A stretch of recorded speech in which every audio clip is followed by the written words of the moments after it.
নিজের ইমপ্রেশন তৈরি করার জন্য যে ছোট ছোট বিষয়গুলোকে আমাদেরকে পয়েন্ট আউট করতে হবে, আমরা আজকের এই অনুষ্ঠানের মধ্যে ইনশাআল্লাহুল করিম আমাদের ইমপ্রেশনকে ভালো করার জন্য আমাদের সেই প্রথমে যে ছোট ছোট বিষয়গুলো আছে এমন কিছু বিষয় নিয়ে আপনাদের সামনে আমরা আলোচনা করব।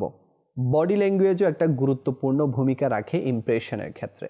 আমরা কথা বলছি, আমাদের কথা বলার ধরন কি নবী পাক সাল্লাল্লাহু আলাইহি ওয়াসাল্লামের সুন্নাত মোতাবেক কিনা। সাক্ষাৎ করছি, মেলামেশা করছি, কোলাকুলি করছি, মোয়ানাকা করছি, মুসাফাহা করছি, এগুলো কি নবী পাকের সুন্নাত মোতাবেক হচ্ছে কিনা। মনে রাখবেন, আমাদের প্রতিটি কাজ যদি নবী পাকের সুন্নাত মোতাবেক হয়ে যায় তাহলে সামনের ব্যক্তি আমাদেরকে মহব্বত আর মহব্বত করবে, তারা আমাদের সাথে মিশতে চাইবে, তারা আমাদের কাছে আসতে চাইবে।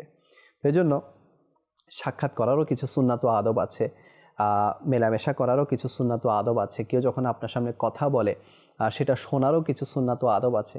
তো এই বিষয়ে আমাদেরকে লক্ষ্য রাখতে হবে ইনশাআল্লাহুল করিম। এটা যদি আমরা লক্ষ্য রাখতে কামিয়াব হয়ে যাই, আমাদের একটা ইমপ্রেশন অন্যের উপর ভালো পড়বে।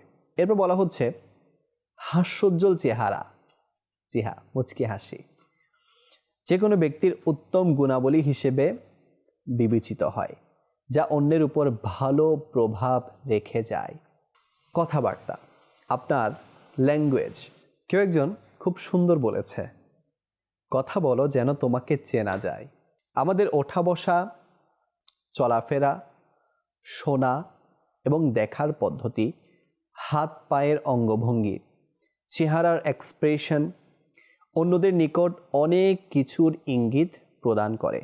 এরপর বলা হচ্ছে প্রথমে অন্যের কথা পরিপূর্ণরূপে শ্রবণ করুন, অতঃপর নিজের কথা বলুন।